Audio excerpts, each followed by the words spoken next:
Série Refúgio na Tempestade. Importantes e atuais estudos proféticos e escatológicos. Parte 53.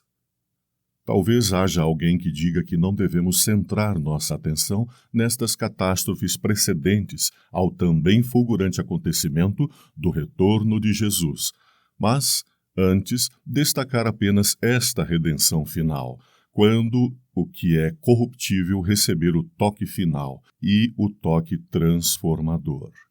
É verdade, ocorre que há centenas de livros e vozes destacando este fim glorioso para os justos, e nenhum sequer advertindo das calamidades que o precedem. Se estão registradas em tantos lugares e de tantas maneiras na revelação, é-nos imperioso que as analisemos, para melhor nos situarmos. Afinal, a desorientação é altamente desfavorável ao exercício da fé. Um detalhe interessante sobre outra diferença entre os dois adventos de Jesus. Primeiro advento. No primeiro, a alegria veio antes, com a presença consoladora de Jesus, e a tristeza e catástrofe depois, com os horrores do ano 70 em Jerusalém. Segundo advento. No segundo advento, a catástrofe vem antes, e todos devem ser também alertados, como Jesus o fez. Assim também devemos fazer. Acrescentam-se-nos benefícios, conhecer melhor os espasmódicos lances finais do império do mal. Desta forma, é altamente relevante o presente estudo, traz-nos preciosos dividendos e é repetidamente recomendado por Deus. Vejamos. Não deixeis que as cenas solenes que a profecia tem revelado sejam deixadas por tocar. Promovei novos princípios e entremeai a evidente verdade. Será como uma espada de dois gumes, mas não sejais prontos demais em assumir uma atitude de controvérsia. Testemunhos para Ministros 118 e 119. Um dos principais objetivos destes escritos não é outro senão despertar os de mente inquiridora para o estudo cuidadoso, meticuloso desta outra possibilidade, as pragas como figuras. Isto porque, como é do feito da Bíblia, relembramos, toda verdade e doutrina tem sempre dois grupos de passagens, aparentemente antagônicos, como alternativas ao exercício do livre arbítrio humano. Cumpre-nos avaliar qual é mais consistente, no caso das pragas, se figuradas ou se literais, a fim de constatarmos qual alternativa subsistirá a um foco maior de luz, para que se constate a verdade a respeito. Ambos os grupos devem ser estudados. Temos reunido e ainda estamos reunindo, sempre fielmente dentro de seu contexto, passagens bíblicas e do espírito de profecia, as quais pertencem ao segundo dos dois grupos mencionados. Perceba como ambos se conjugam ou se entrechocam. A atitude cristã mais nobre diante deste material é ir à Bíblia para uma avaliação pessoal ou em grupo, a fim de que se perceba se as coisas são de fato assim. Atitude menos nobre seria uma reação descabida e alvoroçadora. Que Deus nos guarde sempre de atitudes menos racionais, sentimentalistas e preconceituosas. Tudo o que foi exposto até aqui tem como objetivo a preparação para a exegese de Apocalipse 16, verso por verso, frase por frase, palavra por palavra. Reportamo-nos à época do Êxodo sobre um pormenor no procedimento de Moisés, por divina recomendação. Antes de ser infligida cada uma das pragas, Moisés deveria descrever sua natureza e efeitos, para que o rei pudesse salvar-se da mesma se o quisesse.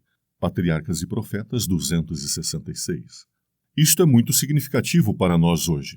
Cumpre-nos fazer o mesmo em favor de toda a humanidade, publicar, avisar, advertir a todos quanto à verdadeira natureza das pragas. Veja Ezequiel 33, 1 a 7, e seus correspondentes efeitos. Vejamos. Está próximo o tempo em que grandes cidades serão destruídas, e todos devem ser advertidos destes juízos vindouros.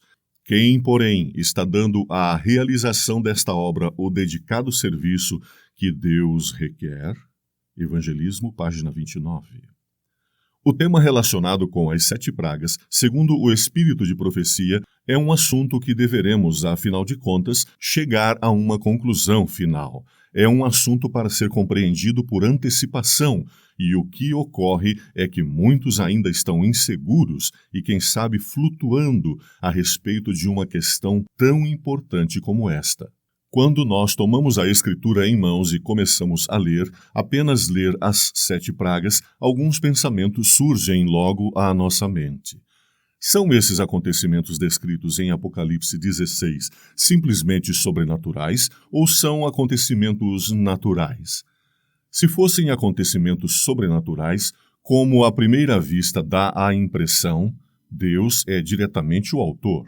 Se forem acontecimentos naturais, significa que Deus não é diretamente o seu autor. Outra coisa que nós podemos ainda pensar, se esses acontecimentos são naturais, a descrição de Apocalipse 16 é simplesmente simbólica. Alguém, a esta altura, poderia dizer, mas que diferença faz se esses acontecimentos são naturais ou sobrenaturais? Se Deus é diretamente o autor ou não?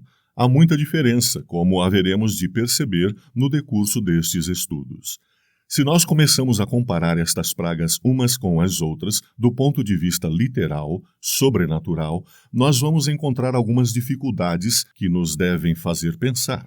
Nós podemos dizer algumas incoerências, aquelas mesmas incoerências que nós encontramos na parábola do rico e Lázaro, se tomarmos literalmente alguns detalhes daquele texto.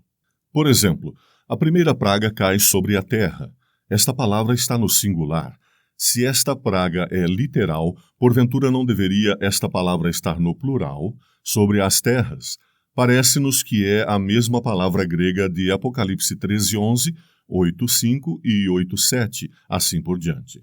Perguntamos ainda se esta palavra não deveria estar no plural, considerando não ser esta praga também universal. No singular, dá a impressão de que esta praga cai em todo o globo terrestre, sobre a Terra, o planeta, ao passo que, se fosse no plural, daria a impressão de uma praga caindo em vários países, vários continentes, cidades e assim por diante. Como não existe o fator casualidade na Bíblia, nós deveremos pensar bastante por que razão esta palavra está no singular. Tomando literalmente também a segunda praga que cai no mar, nós enfrentamos o mesmo problema. Se ela é literal, não deveria estar no plural esta palavra, considerando as dezenas de mares que existem, ou no caso esta praga vai cair sobre um mar apenas? Neste caso, a pergunta seria: qual mar vai ser o alvo desta praga? Nós percebemos que não podemos generalizar esta palavra, que está no singular, como se referindo a toda a massa de água salgada, porque senão vai dar a ideia de universalidade, como se toda a água salgada do globo terrestre fosse se transformar em sangue. E como nós não podemos aceitar que esta praga seja universal, sem dúvida, se esta praga é literal também, a expressão mar deveria estar no plural. Tudo indica que assim o é. Ainda mais quando nós comparamos esta segunda praga com a terceira, e esta terceira está no plural, rios e fontes, se referindo à água doce. A pergunta de imediato seria a seguinte: por que mar está no singular e rios e fontes, que também existem às dezenas de centenas, está no plural? Este é um assunto que deve nos preocupar bastante se tomarmos estas pragas literalmente. Uma explicação razoável, clara, aceitável, deveria existir aqui para esta divergência.